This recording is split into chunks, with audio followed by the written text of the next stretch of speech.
Today's video is sponsored by Simply Safe. There's no safe like Simply Safe. I built this property for under $300,000, including the 7 acres of land and bringing utilities. Now, this is the final video in this 3-part series on how you can skip over the dirty roommate situation and starter homes and jump straight into your dream home and property. Make sure you go back and watch parts 1 and 2, because then it'll make a lot more sense. Now, the amazing thing about this whole under $300,000 dream home is that you don't need to build everything this moment. If you plan ahead, you can slowly add on to your space or your property as your family and needs grow, making it even more affordable. Spoiler alert, by the end of part 2, we had purchased the land, ran the utilities, poured the foundation, framed the structure, roofed it, put in windows and doors, siding, and even painted it. All in so far, we're at $180,240, leaving us a budget of roughly $120,000 left to finish out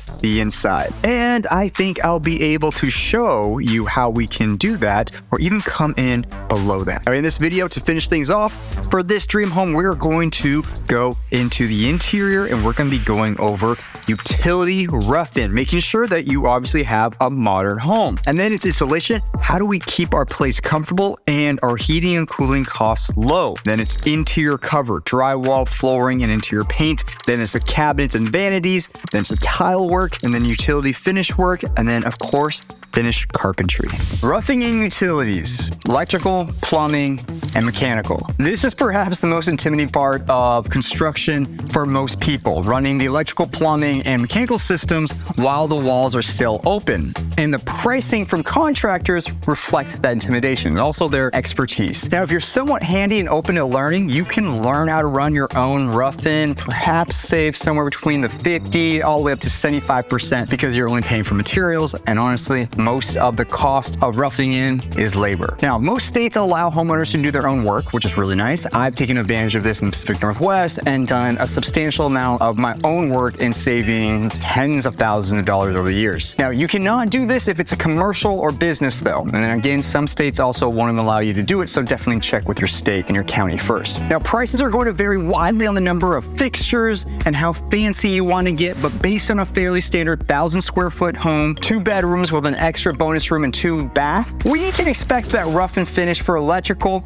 is going to be about $20,000. This will include hooking up the main panel, running all of your lines to all your boxes, and then making up the wires, and then ultimately coming back and putting in your outlets and fixtures, all the finish work, okay? Plumbing will be in the range of $12,000, assuming it's a 1 full bath, 1 half bath, kitchen, laundry, and then maybe 2 host bibs outside. Now, for you folks who want to save money and are quick learners, PEX, right, like this right here, and ABS plumbing, that black pipe that you usually see, maybe white pipe depending on where you're at, that you see at Home Depot, that has made plumbing super simple these days compared to cast iron and copper where you had to weld and solder, all this crazy stuff, okay? But it is completely doable. For me, I've done PEX more often than I can count now. Behind me, you can see a very simple PEX manifold. We got the water heater, we got water softener, very relatively easy to hook up and understand. You just have to understand the science behind it or the order of operations before you obviously put everything together. It's kind of like Legos in that sense, but totally doable for a DIYer. This is literally what you need to do to start connecting plumbing for the space. This is for your water supply. This is obviously hot water. And then you have blue for cold. Now, when it comes to mechanical, which right here to the right, you can see this box here, is the HVAC, or how do you move air around, or how do you cool and heat your home. Now, if you had access to natural gas, I'd most likely lean more towards a central furnace for heating and cooling needs. Now, the general rule of thumb is $4,000 for the exterior heat pump, and then $3,000 per head on the inside of the home for install materials. So in our case, we'll need at least 4 heads, which gives us a budget of $16,000. Now, you can also choose to do this yourself and save yourself about 60%, bring your material costs down to around $7,000. Now, in part 2 of this series, we talked about the different framing techniques. Keep in mind, stick and metal framing is perhaps the easiest and best for running utilities. Wood, you can just bore a hole straight through the studs, and the metal usually has preset holes that you can knock out to run wire and plumbing through. But cement and cement And blocking is just about the worst. You have to pre-plan everything before you pour,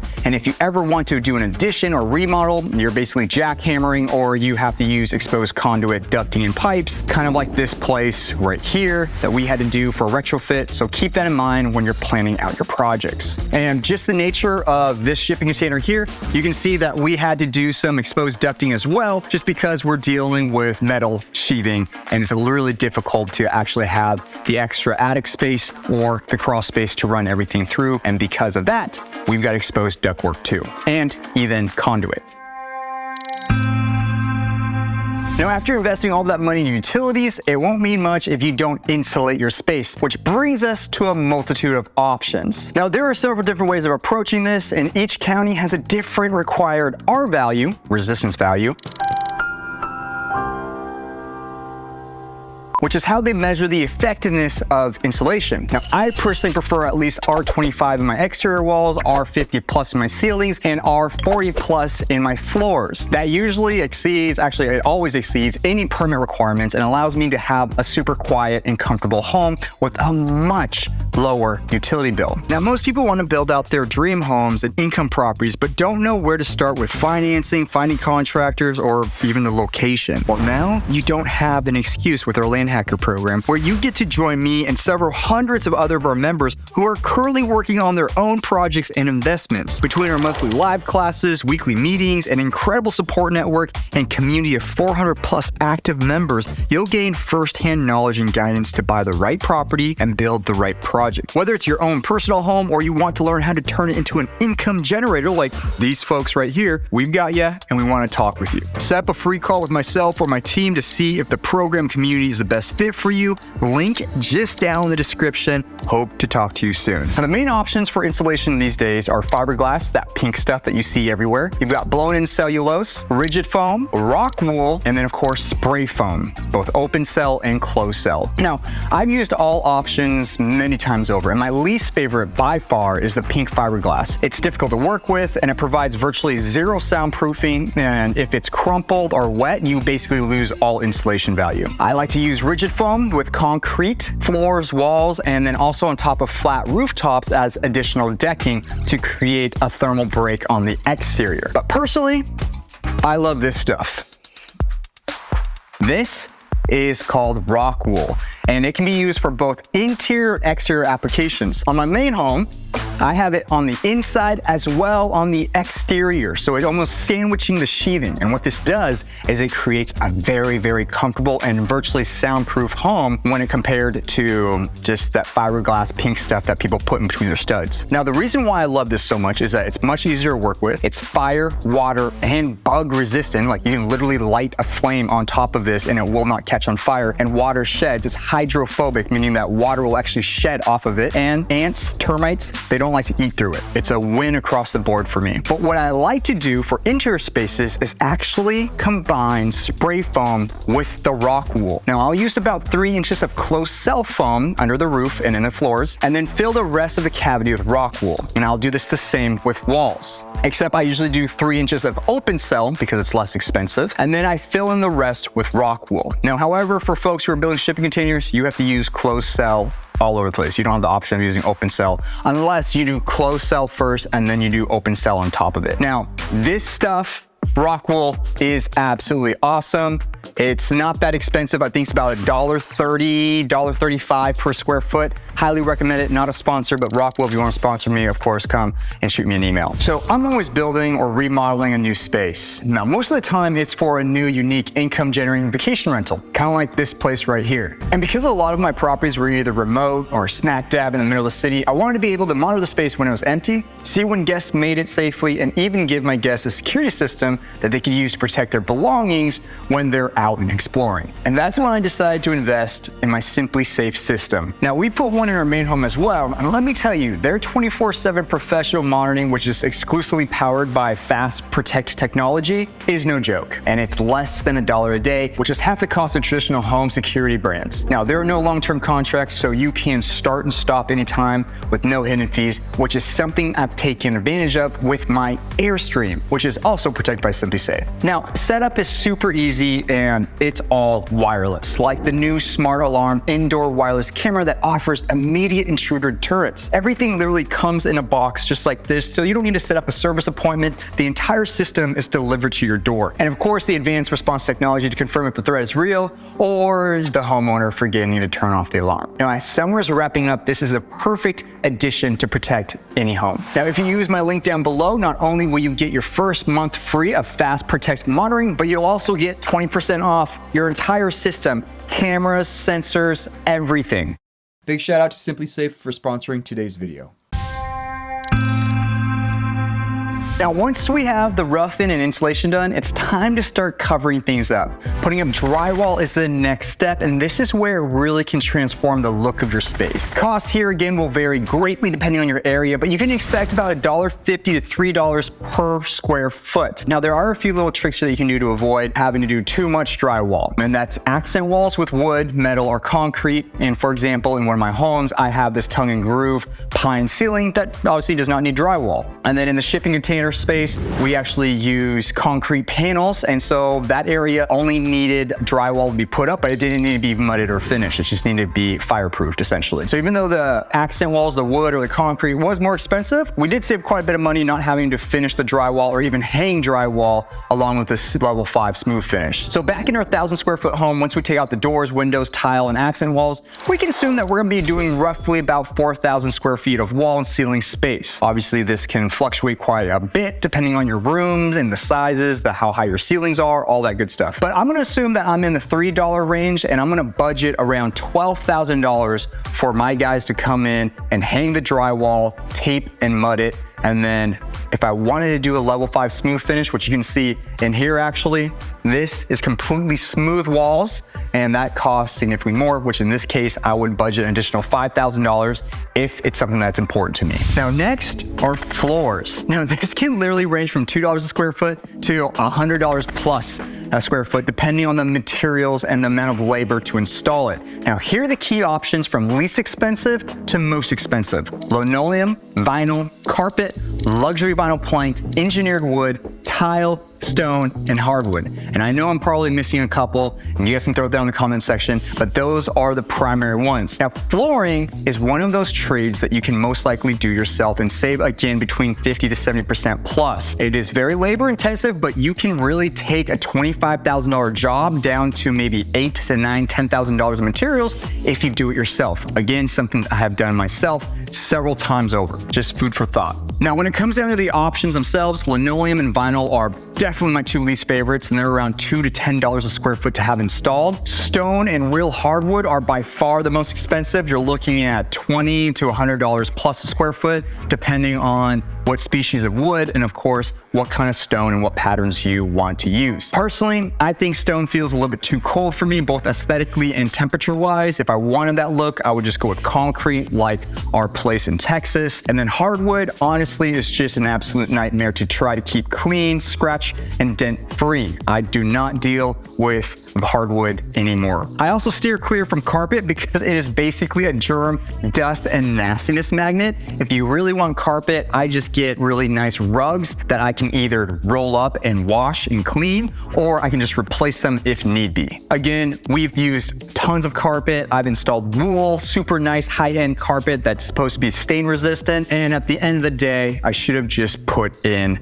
my personal favorite, which is luxury vinyl plank. Now, I will use tile in mudrooms, entryways, and bathrooms, but LVP, luxury vinyl plank, is my go-to, which is this right here. This is one color that we just put inside the shipping container. This is another one here. We use all these different types of colors, but luxury vinyl plank does not get enough praise. It looks and feels just like hardwood until you see the profile and you see it's not as thick as hardwood, but this is the best. Now, if you go with LVP, you want to make sure that you get the ones that are for commercial use. And what that is that on top right here, it has at least a 20 mil protective layer on top. 20 mil, that's the thickness of this, almost this clear coat on top that protects everything. Do not buy the cheap stuff that are like 4, 6, or 8 mil from big box stores. Stay away from them, okay? There's different levels of LVP. Now, those ones are also completely smooth, which is not my favorite. I like the ones that are like this. I'm not sure if the camera will pick it up, but it's textured. You can hear that. there's a texture to it. Now, I like the texture ones because not only does it help it look like and feel like real wood, but more importantly, if you were ever to drop something on this, the grooves and the textures help the blemishes disappear. But seriously, I've dropped tools, knives on 20 mil LVP. I've even actually experimented on it and took a screwdriver and a hammer to it, and it didn't even leave a mark. I religiously put these in all of my spaces, especially my rentals, because they look high-end, they're super affordable, and they are very easy to work with because they click together.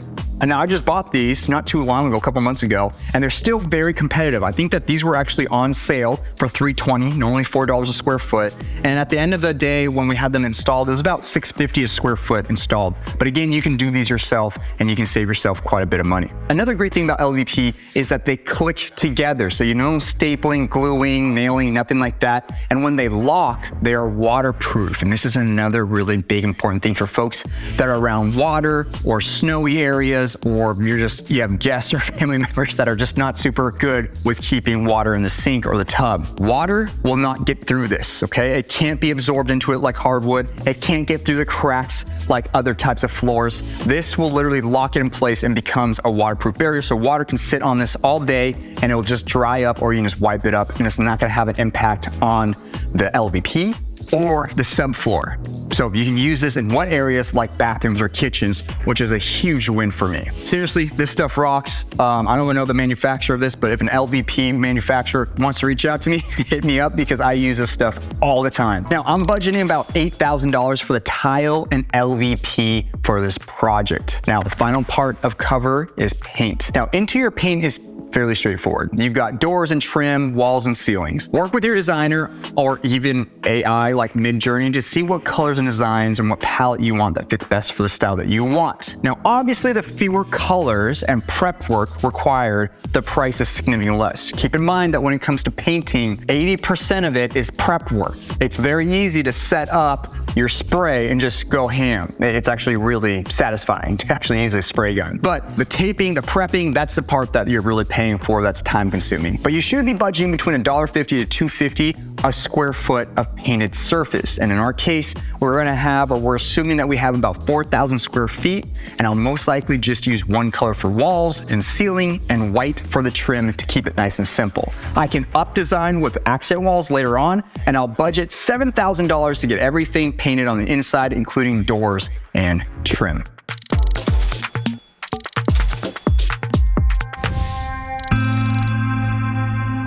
So when it comes to your kitchen and bathrooms, these are some of the best areas to go all out on, since it's where you spend most of your time cooking and hanging out with your family and friends. And it can add a tremendous amount of equity to your home because nice kitchens are really sought after. Now, we have a couple of options when it comes down to cabinets, but there really are only 3 options that I would really recommend. The first are standard cabinets, which you can find at big box stores like a Home Depot, Lowe's, or IKEA. Semi-custom is the second option, and this is where you work with a cabinet shop or local cabinet maker to design and create a kitchen using select materials with standard cabinet sizes and a few custom options. And then lastly, there's the full all-out custom option where they literally build hand-selected materials for your specific space. As it sounds, it's extremely expensive. Now, obviously, standard is the most economical, and the kitchen would actually be roughly this size right here in a 1,000 square foot home. Maybe a few more boxes and an island, but you'd still be in the $6,000 range for materials. And this is honestly what I'd personally recommend. I usually would go with IKEA. They make excellent boxes and surprisingly really good faces. They're higher end models anyways. Now, I've used IKEA several times before. No joke, I've probably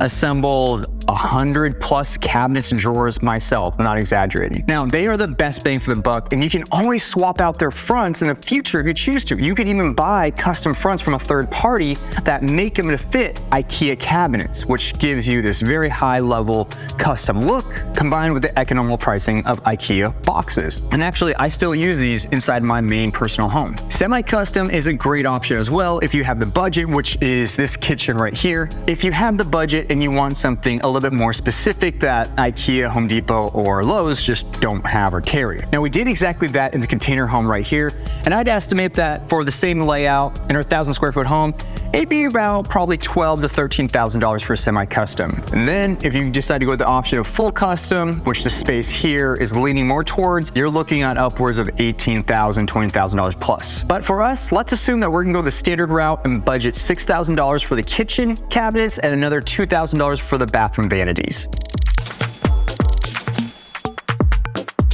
All right, now let's talk about countertops. This is another great area to make sure you get the best looking and durable material. I personally stick with only quartz, engineered quartz, and granite. Those are my three favorites. I'm sure there's a lot of other people out there that love concrete, marble, tile, etc., etc., etc. Wood, I hate wood, don't use wood, especially in the kitchen or bathroom when you have a lot of water. But those are my three go-tos. You can find standard slabs of quartz for as low as like $250, $300. These are just the standard 8-foot, maybe 9-foot slabs that you see in certain showrooms or certain suppliers. But when it comes down to installing each of those slabs, cutting them, if you want to do a waterfall edge, which you can't necessarily see right here, but there's a waterfall edge right here, you're looking at maybe 4 to 5 times the cost of just that slab in labor, install, transportation, cuts, and all that stuff. Cuts in quartz or any type of stone is actually fairly expensive. But for more custom applications, you'll need larger slabs that will generally cost around $2,000 to $4,000 a slab, and then you can double that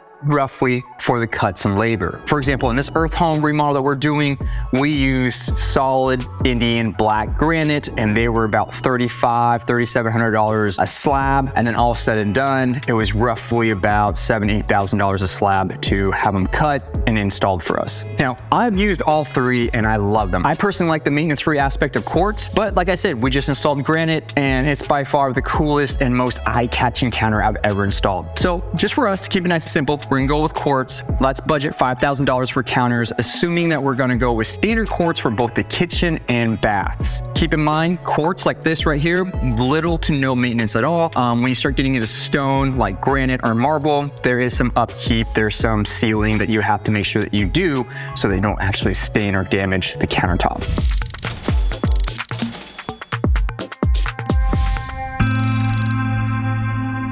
Now, when it comes to tiling, tiling is truly a work of art. Finding a good tiler can be tough, but the price can totally be worth it. Now, this is primarily going to be in your bathrooms and then of course your backsplashes on your kitchen if you decide to go that route. Now, you have three key options here when it comes to tiling. You can do a very small amount or don't use any tile at all, which is technically an option. I personally don't like this since it just makes your home look more like a boring track or mass-produced home. Second one is use it strategically and then hire out a tiler. And then of course, the last one is DIY, and you can go crazy with it because you're basically only paying for materials and supplies. Now, I avoid option 1 for obvious reasons, and I usually settle for somewhere between option 2 and 3, depending on my budget, and then of course my time. Now, floor to ceiling tiles, like the ones right in this bathroom here, can turn out really cool looking, especially when you use smaller tiles like these triangles to create chevrons and different types of design. Now, this bathroom right here, which includes the floor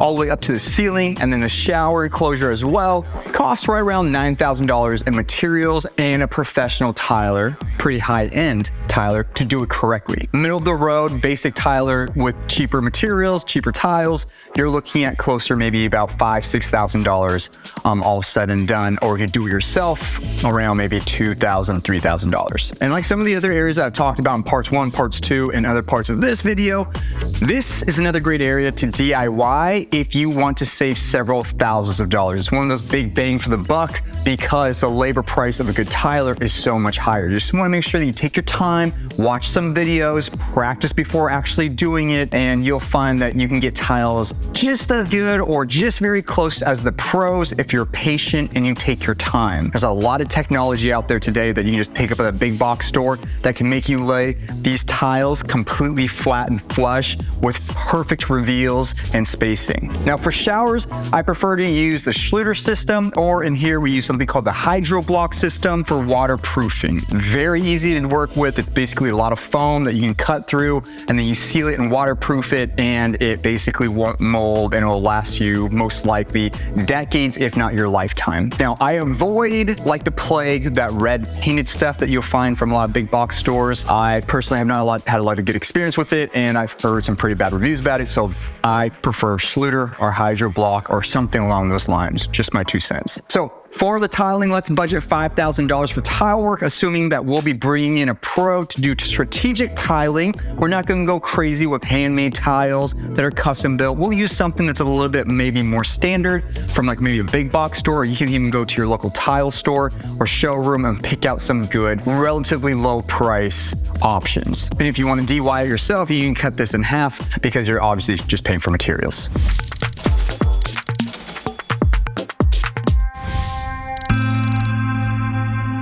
Now it's time to install the finished fixtures such as lights, switches, faucets, all that stuff that really makes a home look obviously finished. Now this should have been included in your initial quote for the utility roughing, so electrical, plumbing, mechanical, but we do have to buy fixtures themselves such as ceiling fans, lights, dining room chandeliers, that type of stuff. So let's give ourselves a $3,000 budget for lights, ceiling fans, switches, and faucets. But of course, depending on your personal taste and design choices, this can vary significantly. It can be all the way down to maybe $1,000 or $2,000, all the way upwards of tens of thousands of dollars. I usually like to be a little bit more modest, and I like to choose more modern things that are relatively still inexpensive. Although, to be fair, inside this space here, we did go overboard and spend quite a pretty penny on the light switches and outlets, which came out phenomenal. I love them. And the reason why we did that is because we're looking for things for the best bang in the buck that pop. Again, this is finished work that can really elevate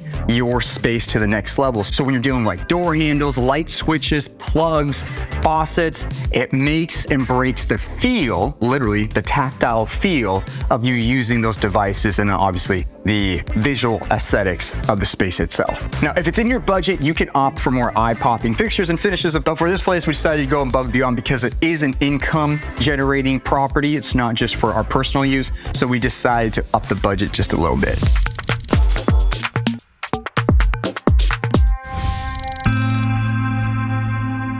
Now, we're at the tail end of our project here, and the last big piece is the finished carpentry. Now, this is all the trim, interior doors, and any accents that you're wanting to build out. Now, for most homes, this is just baseboards, windows, and door casings, and miscellaneous trim around the house. But for us, we like to add a little bit of flair to our spaces. So this includes things like these, or like this. And even in my studio space right here, you can see one of our accent walls right here where I have walnut slats that really makes that wall pop a little bit more than just, a flat white wall or something. Now, for a 1,000 square foot space, we can assume a $10,000 budget should cover us for finished carpentry. Now, this brings us to our total interior work to a budget of $108,000, which means when we combine it with the rest of the build from part 1 and part 2 videos, it gives us a grand total of, drumroll, $288,240.